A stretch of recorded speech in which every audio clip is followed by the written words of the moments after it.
बिस्मिल्लाहिर्रहमानिर्रहीम। अस्सलामुअलैकुम dear students. जैसा कि आप सब जानते हैं कि हमने लास्ट लेक्चर में टॉपिक पढ़ा था चैप्टर नंबर 3 का elastic collision in one dimension. तो elastic collision in one dimension में जब आपने पढ़ा तो आपने रिज़ल्ट्स जो निकाले, जो आपका फर्स्ट लॉन्ग क्वेश्चन इसी क्वेश्चन में से बन सकता है, वो था कि आपकी relative velocity of approaching is equal to relative velocity of separation. इसको प्रूव करना था, जो आपने किया। फिर उसके बाद आपने वेलोसिटीज़ कैलकुलेट की थी आफ्टर कोलिजन, और वो आपकी v1 डैश और v2 डैश की फॉर्म में रिलेशन आए थे। वो रिलेशन मैं यहाँ लिख देता हूँ। वो रिलेशन आपके ये थे, v1 dash is equal to m1 minus m2 over m1 plus m2 v1। आगे आपका 2m1 2m2 over m1 plus m2 और आगे आपका v2। ये आपकी v1 डैश आया था, और आगे आपका v2 डैश वो है आपका 2m1 over m1 plus m2 plus m2 minus m1 over m1 plus m2 v2। तो ये आपके रिलेशन आए थे जो आपने डेरिवेशन की थी complete elastic collision in one dimension की, वहाँ से ये रिलेशन आए। और आज आपका जो आपने डिस्कस करने हैं वो करने हैं केसेस। तो जो आपके रिज़ल्ट आए हैं इनमें आपके जो 4 केसेस हैं उनको हम डिस्कस करेंगे। वो फर्स्ट केस हम डिस्कस करने जा रहे हैं। केस 1 क्या है आपका? केस 1 में क्या होता है आपका? केस 1 में ये है कि आपके m1 और m2 मैसेज वो इक्वल हैं।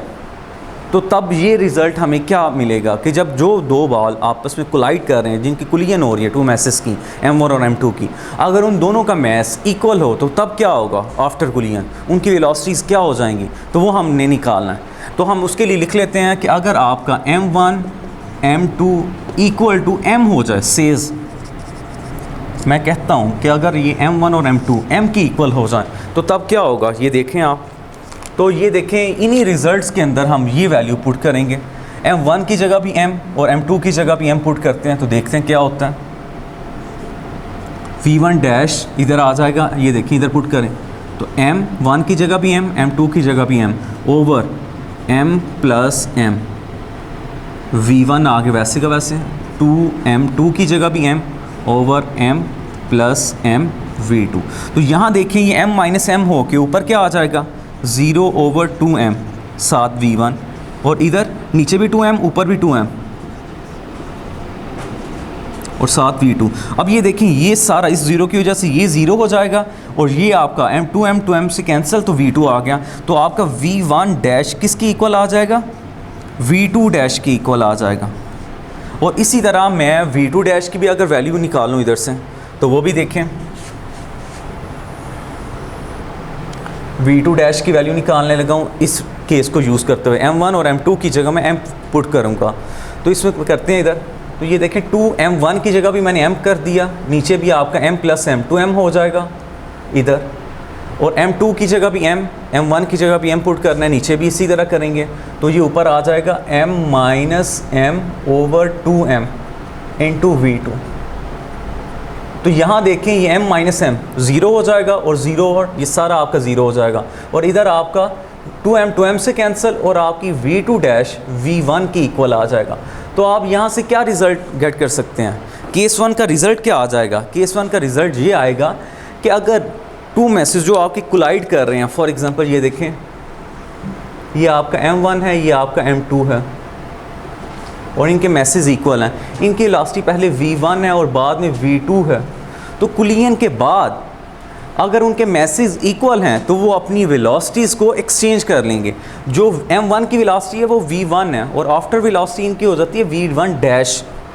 तो ये देखिए v1 डैश किसकी इक्वल आ गया? v2। इट मीन्स जो m2 की वेलोसिटी थी वो m1 ने ले ली है, और जो m1 की वेलोसिटी थी वो m2 ने ले लिया है। तो आप कह सकते हैं कि सिंपली जब वो कोलाइड करते हैं तो वो अपनी वेलोसिटीज़ को एक्सचेंज कर लेंगे। तो ये आपका है केस 1।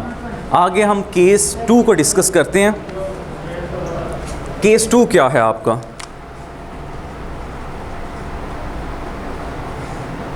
केस 2 में आपका केस 1 की अंदर चीज़ यूज़ हो रही है, वो क्या है, इसमें बताते हैं M1 M2 दोनों मैसेज इक्वल हैं, इक्वल टू M कह देते हैं सेज। और साथ सेकंड प्रॉपर्टी क्या है, सेकंड वो पार्ट कहता है कि जो आपका टारगेट मैस है, यानी फर्स्ट मैच ने जिस सेकंड मैच को हिट करना है, सेकंड मैच आपका रेस्ट में पड़ा हुआ, तो सेकंड मैच आपने कहना है सेकंड मैच या टारगेट मैच, टारगेट मैच वो क्या है, रेस्ट में है। तो मीन्स अगर टारगेट मैच M2 रेस्ट में है तो आप कह सकते हैं कि V2 वेलोसिटी क्या है आपकी, ज़ीरो है। तो आप इन दो चीज़ों को यूज़ करते हुए आपने रिज़ल्ट्स निकालने, तो हम इन दो चीज़ों को यूज़ करते हुए इसको और इसको रिज़ल्ट्स निकालने लगे हैं। दोबारा आपने इन्हीं दो इक्वेशंस में यूज़ करना है। ये आपके टू मेन इक्वेशंस हैं जो आपको डायरेक्टली याद होनी चाहिए, जो आपकी न्यूमेरिकल्स में भी यूज़ होना है इनका, और आपने लॉन्ग क्वेश्चंस की डेरिवेशन में भी करना है काम। तो अब इधर करने लगे हैं। तो ये देखें V1 डैश उधर आपका अगेन, अब आपका उसने कहा है V2 मैच, टारगेट मैच आपका रेस्ट पे है, यानी आपका ये पोर्शन इधर से भी और नीचे भी इधर भी, ये तो आपका डायरेक्टली ज़ीरो हो जाएगा। वो क्यों, क्योंकि जब आप V2 की जगह ज़ीरो पुट करेंगे ये सारा आपका ज़ीरो हो जाएगा, ये भी ज़ीरो हो जाएगा और आपके ये पार्ट रह जाएंगे। तो उनको करते हैं V1 dash equal to M1 की जगह भी M, M2 की जगह भी M over M plus M और आगे V1। और ये देखें ये सारा क्या आ जाएगा, V1 डैश ऊपर भी M माइनस M ज़ीरो, और ये सारा ज़ीरो हो जाएगा। मीन्स V1 डैश आपका ज़ीरो आ गया। और V2 डैश करते हैं इसमें, ये देखें 2M1 की जगह भी M, नीचे भी M plus M, 2M over M plus M V1। तो ये देखें 2M over 2M V1। It means आपका 2M से कैंसिल 1 आ गया, तो 1 इंटू V1 ही आ जाएगा। तो यहाँ से फिर आप रिज़ल्ट क्या लिखेंगे, इसका रिज़ल्ट तो आया ना, एक वो अपनी वेलोसिटीज़ को एक्सचेंज कर लेंगे, वेलोसिटीज़ एक्सचेंज हो जाएंगी, वेलोसिटीज़ एक्सचेंज हो जाएंगी। तो इसका रिज़ल्ट क्या है, आपने इन जो आपके रिज़ल्ट्स आए हैं इनसे आपने रिज़ल्ट लिखने होते हैं, जो आपका फाइनल इक्वेशंस आई हैं। ये क्या बताता है, अगर आपका मैथ्स 1 और मैथ्स 2 इक्वल इन मैसेज हैं और आपका टारगेट मैथ्स रेस्ट पर है, तो आफ्टर कुलियन क्या होगा, आपकी जो मैथ्स 1 की वेलोसिटी होगी वो ज़ीरो हो जाएगी और जो सेकंड मैथ्स की वेलोसिटी है वो V1 की वेलोसिटी हो जाएगी। मींस जिसने आके हिट करना है उसने रेस्ट में आ जाना है, और जो रेस्ट में था उसने मैथ्स 1 की वेलोसिटी को गेन करके उस वेलोसिटी से मूव करना स्टार्ट कर देना। तो ये है रिज़ल्ट। आगे हम केस 3 डिस्कस करते हैं।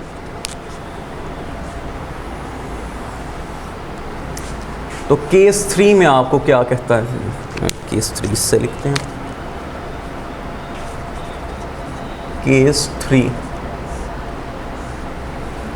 केस 3 में कहता है आपका जो लाइटर मैस है, फॉर एग्जांपल लाइटर ये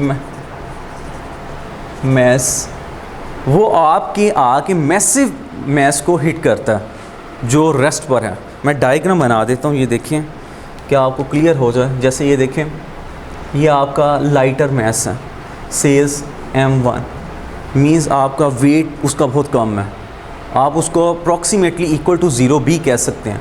लाइटर मैस M1 जिसको मैं कहता हूँ अप्रॉक्सीमेटली इक्वल टू ज़ीरो है, वो आके हिट करता है मैसिव बॉडी को। मैसिव बॉडी मीन्स बड़ा मैस बना लेते हैं कोई, जैसे ये है M2, इसको आके हिट करता है जो रेस्ट पर है, इसकी वेलोसिटी V2 ज़ीरो है। Lighter mass approximately M1 equal approaches to zero, hit through the collide with the massive body, तब क्या होगा, ये हम रिज़ल्ट निकालते हैं इन इक्वेशन से। ये एक लाइटर मैस है और ये मैसिव बॉडी है और ये रेस्ट में पड़ी हुई है। अब देखते हैं, रेस्ट में है तो V2 ज़ीरो, आपका अगेन ये जो पोर्शन होगा ये ज़ीरो, ये भी ज़ीरो, V2 ज़ीरो होने की वजह से। और इसमें पुट करते हैं, ये देखें V1 डैश उसमें पुट करें, M1 उसने कहा है ज़ीरो, तो ज़ीरो पुट करेंगे, माइनस M2, ये M2 आ गया आपका नीचे, अगेन नीचे आपका इसमें M1 ज़ीरो और M2 आ जाएगा, और साथ आपका V1। तो अगर आप इसको करें तो ऊपर आ गया minus M2 over M2 V1। ये इससे कैंसिल और रिज़ल्ट आ गया आपका -v1। अगर आप v2 भी निकालते हैं, ये तो रिलेशन आ गया ना इसका आपके पास। अब v2 का रिलेशन निकालते हैं। v2 में आपने m1 को 0 पुट करना है, इधर मैंने मिस किया हुआ v1 वेलोसिटी। अब ये देखें, यहाँ आप m1 आप 0 पुट करेंगे तो वो पोर्शन 0 और ये भी पोर्शन आपका 0 हो जाएगा v2 की वेलोसिटी। तो आप डायरेक्ट कह सकते हैं कि 2 × 0 ओवर 0 प्लस m2 v1, और वो आगे तो आपका सारा वैसे ही 0 है, तो ये v2 डैश भी आपका क्या आ जाएगा, सारा 0 आ जाएगा। तो ये प्रैक्टिकली एग्जांपल देखें। फॉर एग्जांपल, अब एक बॉल, लाइटर बॉल MS है, वो एक आपका जैसे ये देखें रबड़ बॉल है और आपका एक हार्ड बॉल हो। अगर आपका हार्ड बॉल रेस्ट पर पड़ा हो कहीं, उसका मैस भी बहुत ज़्यादा हो, और आपका जो रबड़ बॉल है जिसका साइज़ भी अप्रॉक्सीमेटली इक्वल टू 0 है, और वो आके हार्ड बॉल के साथ टकराएगा, तो क्या होगा, हार्ड बॉल रेस्ट पे है लेकिन जो आपका लाइटर बॉडी है वो मूव कर रहा है, वो आके अगर टकराए तो क्या होता है, हार्ड बॉल मूव नहीं करता, वो सेकंड में ऐसा ना, तो वो वहाँ ही पड़ा रहेगा। होगा क्या, जो आपका रबड़ बॉल होगा लाइटर मैस, वो आके टकराएगा और रिवर्स हो जाएगा सेम वेलोसिटी के साथ, उसे कोई फ़र्क नहीं पड़ेगा, सेकंड बॉडी को कोई फ़र्क नहीं पड़ेगा। फर्स्ट बॉडी जिस वेलोसिटी से आके टकराएगा उसी वेलोसिटी से चले जाएगा। इसकी एक एग्जांपल आप ऐसे ही ले लें, जैसे साइकिल है आपकी, वो लाइटर मैस है, और ट्रक ले लें एक बड़ा, तो वो आपका मैसिव बॉडी है m2 और ट्रक आपका रेस्ट में खड़ा है। अगर साइकिल आपकी स्पीड से मूव करती आए और आके ट्रक के साथ कोलाइड करे तो क्या होगा, ट्रक मूव करना स्टार्ट कर देगा? नहीं, ट्रक वहीं का वहीं खड़ा रहेगा। मूव क्या करेगी, साइकिल आपकी रिवर्स में उड़ेगी और कहीं और जाके गिरेगी, जिस वेलोसिटी से आके टकराएगी उसी कोलाइड से वो रिवर्स में मूव करेगी। तो ऐसा ही है, ये देखें, ये प्रैक्टिकली एग्जांपल आपको नज़र आ रही है कि अगर ट्रक जो आपका रेस्ट में था वो कुलियन के बाद भी क्या रहा, आपका रेस्ट में ही रहा। मूव क्या की, आपकी जो साइकिल है जैसे लाइटर बॉडी है उसी ने उसी वेलोसिटी से मूव किया, और ये नेगेटिव साइन शो करता है कि वो रिवर्स में मूव कर जाएगी। तो ये था आपका केस 3। अब आगे लास्ट केस डिस्कस करते हैं, केस 4।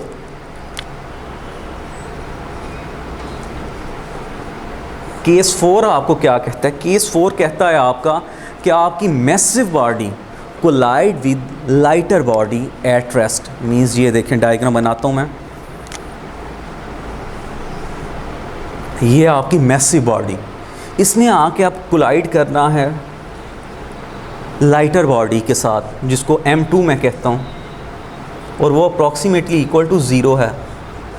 आपकी v2 वेलोसिटी रेस्ट में है क्योंकि लाइटर बॉडी आपका रेस्ट में पड़ा हुआ है। ये ऐसे ही है, साइकिल अपनी जगह खड़ी है, अगर आके ट्रक उसके साथ कोलाइड करे तो साइकिल का क्या बनेगा या ट्रक का क्या बनेगा।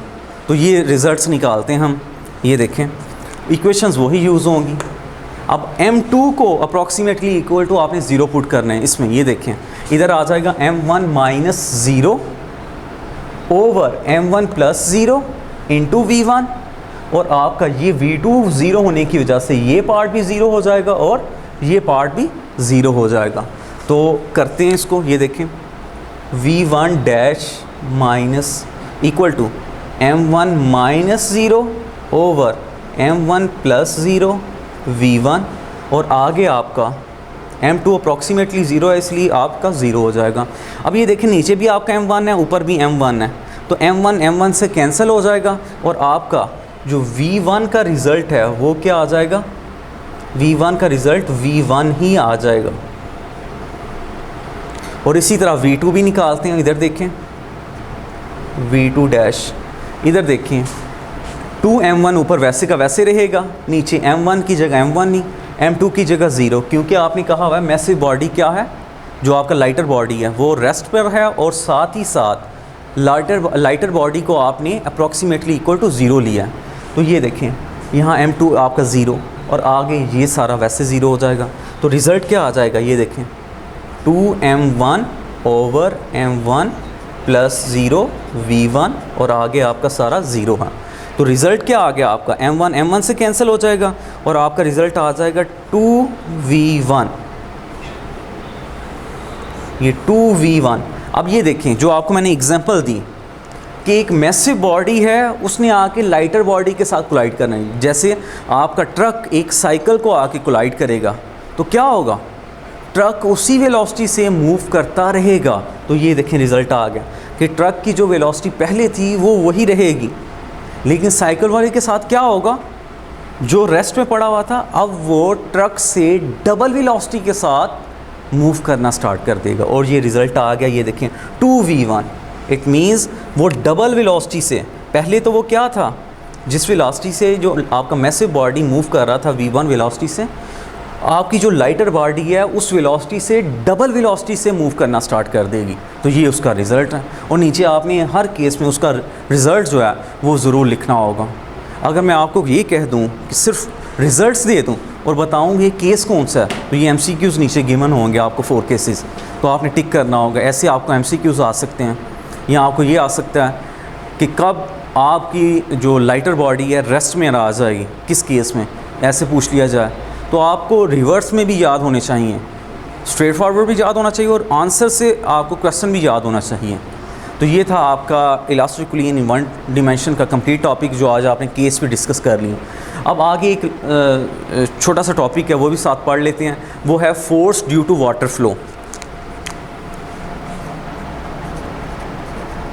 Force due to water flow.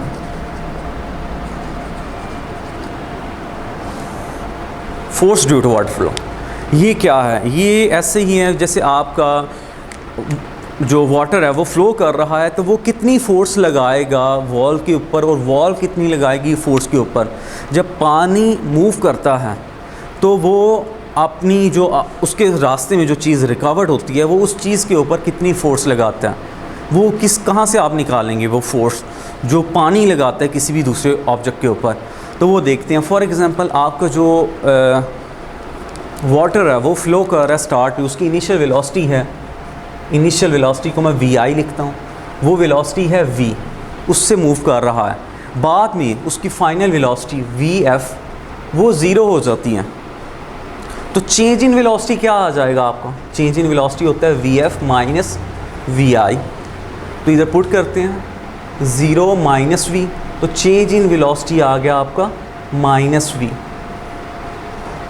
अब आपका जो वाटर फ्लो कर रहा है उसका मैस अगर m हो तो आपका चेंज इन मोमेंटम क्या आ जाएगा। फिर चेंज इन मोमेंटम आपने पढ़ा हुआ है, momentum is equal to mv होता है, और जो आपका वाटर का मैस है वो m है और change in velocity del v है। तो अगर मैं वैल्यू पुट करूँ del v is equal to minus v, तो यहाँ से आ जाएगा minus mv, del p is equal to minus mv। ये आ गया आपका चेंज इन मोमेंटम। और आपने पढ़ा हुआ है force is equal to change in momentum, rate of change of momentum. ये तो आप चेंज इन मोमेंटम की वैल्यू इधर पुट करें आप, तो f आ गया आपके पास minus mv over t, minus mv over t। तो ये वो फोर्स आ गई जो पानी, फॉर एग्जांपल मैं पानी का पाइप पकड़ूं और वहाँ से दीवार के ऊपर उसको पानी को फेंक रहा हूँ, तो जो आपका पानी दीवार के ऊपर फोर्स लगा रहा है ये एक्शन है। और आपने न्यूटन थर्ड लॉ के अकॉर्डिंगली पढ़ा है, तो action and reaction equal but opposite in reaction. और अब ये देखिए आपका जो दीवार है वो भी फोर्स लगाएगी पानी के ऊपर, वो कितनी होगी, वो इसका रिवर्स हो जाएगी। और वो हम कह सकते हैं कि F is equal to minus into minus mv over t। ये वो फोर्स थी जो पानी दीवार के ऊपर लगा रहा था, और ये वो फोर्स है जो दीवार लगा रही है पानी के ऊपर, और वो आ गई आपकी माइनस माइनस प्लस हो जाएगा और mv ओवर t। तो ये आ गई। अब इस इक्वेशन को आप इस तरह लिख सकते हैं, ये देखें इस इक्वेशन को कैसे लिखा जा सकता है। इस इक्वेशन को अगर मैं f m ओवर t को साइड पे कर दूं और v को साइड पे, तो इससे आपका एंट्री टेस्ट का भी एक MCQs बन जाता है, और आपका जो MCQs है जो बोर्ड में भी आया हुआ है, और एक शॉर्ट क्वेश्चन भी आ सकता है। वो कैसे आ सकता है ये देखें। आपको rate of change of mass वो दे दिया जाएगा और वेलोसिटी दे दी जाएगी और आपसे पूछा जाएगा फोर्स निकाल के दें। वैसे तो फोर्स निकालनी हो आपको m दिया जाएगा और a दिया जाएगा, फोर्स और मीन्स मास और एक्सेलरेशन दिया जाएगा और आप F = m मीनिंग लगा लेंगे। और अगर आपको रेट ऑफ चेंज ऑफ मास दिया जाए और वेलोसिटी दी जाए और कहा जाए फोर्स निकाल लें, जैसे आपको MCQs दिया जाएगा, अगर आपका mass rate of change of mass वो मींस m/t आपको दिया जाए 5 kg है, 5 kg पर सेकेंड, तो आपको यूनिट से आइडिया हो जाएगा ये आपको m/t दिया गया है और वेलोसिटी दे दी जाए 3 मीटर पर सेकेंड, तो आप फोर्स निकाल के दें। तो आप सिंपली 5 और 3 को मल्टीप्लाई कर देंगे और आपकी फोर्स की इक्वल आ जाती है। ये देखें, आप इसकी जगह मास ओवर टाइम की जगह रखेंगे 5 kg पर सेकेंड और आगे वेलोसिटी की जगह 3 मीटर पर सेकेंड। तो ये देखें 5 × 3 15 और ऊपर आ गया kg m और ओवर s²। तो ये किसकी इक्वल होता है? न्यूटन के। तो आप कह सकते हैं फोर्स फिर आपकी क्या हो जाएगी? 15 न्यूटन। तो ये आपका आंसर आ गया। तो ये था आज का आपका आर्टिकल जिसमें आपने डिस्कस किए केसेस जो आपके इलास्टिकली इन 1 डिमेंशन के केसेस थे, वो हमने 4 केसेस डिस्कस किए और आगे हमने force due to water flow वो क्या टॉपिक पढ़ा। तो इंशाल्लाह अगर आपको कोई कन्फ्यूजन रह गई हो तो आपने कमेंट सेक्शन में ज़रूर पूछना है, आपको उसका आंसर दिया जाएगा। नेक्स्ट लेक्चर के साथ दोबारा हाज़िर होंगे, तब तक मुझे इजाज़त दीजिए। अल्लाह हाफ़िज़।